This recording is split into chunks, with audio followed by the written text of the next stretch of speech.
أعوذ بالله من الشيطان الرجيم بسم الله الرحمن الرحيم وما أرسلناك إلا رحمة للعالمين صدق الله العظيم. دا الله پاک بشمیره نعمتونه دي او احسانات دي په دې بشمیره نعمتونو او احساناتو کې محمد رسول الله صلی الله علیه وسلم یو عظیم نعمت او احسان د الله دی. هغه پیغمبر علیه السلام ته الله پاک د دنیا او د آخرت تمام خوبه او کمالات را جمع کړي دي. نور پیغمبرانو ته چې کوم معجزات او کمالات ورکړي شي هغه هم پیغمبر علیه السلام ته ورکړي شي، دا غي نه علاوه نور هم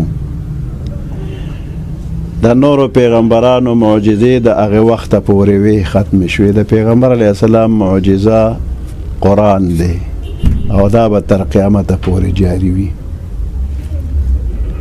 د موسی علیه السلام یو معجزه وا چې قوم اوبه غوښتې، نو یو کاڼی ورسره و چې د سړي د سر عمره هغه کاڼي له به موسی علیه السلام په امسا ګزار ورکړه، د هغې نه به 12 چینې را ووتې او ټول قوم به پسې رابه شو. نو دا د کاڼي نه اوبه راوتل یو عجیبه معجزه ده، خو د دې نه ډېره عجیبه د پیغمبر علیه السلام معجزه ده چې په یو لښکر کې جهاد له صحابه کرام تلیو او د اوبو ضرورت و.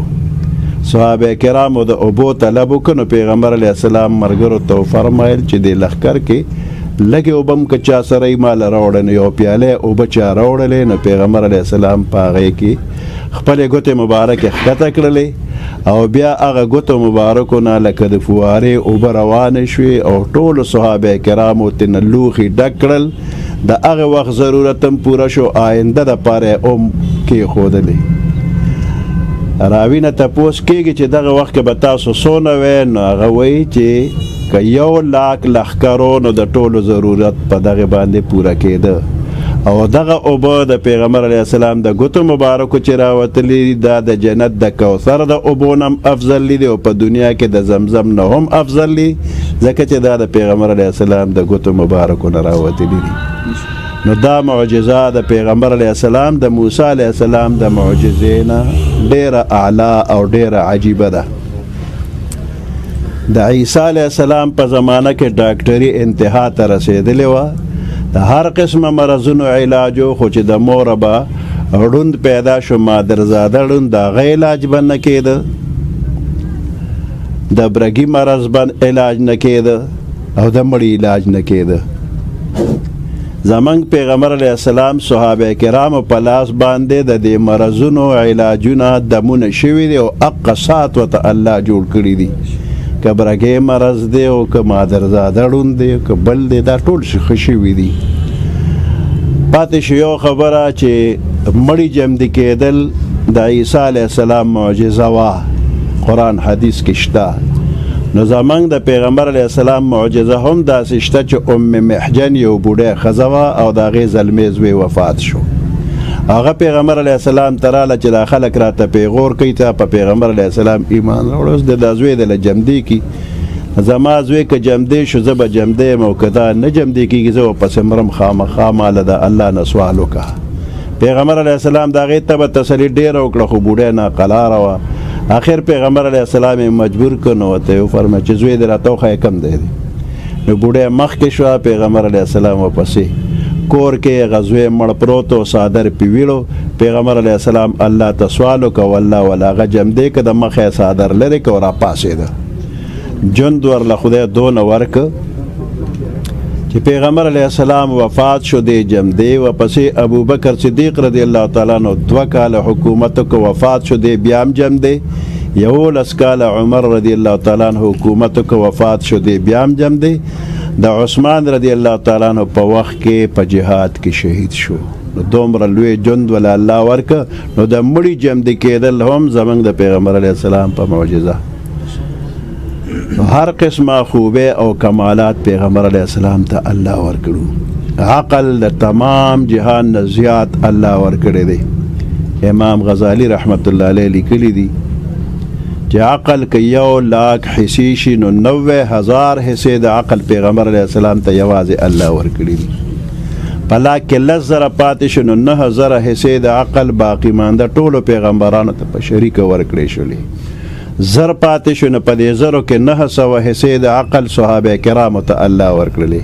نو 100 پاتې شوې نو په دې 100 کې 90 حصې علماء دین بزرګان دین ته ورکړې شي. 10 پاتې شوې په 10 کې 9 حصې عام مؤمنانو ته ورکړې شوې دي او په لاک کې صرف 1 حصہ عقل تمام دنیا کافرانو ته په شریکه ورکړې شوې دي.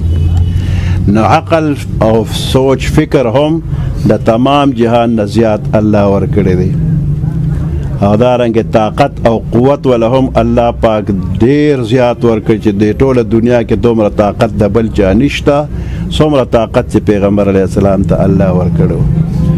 د 4,000 سړو طاقت یوازې پیغمبر علیه السلام کې و.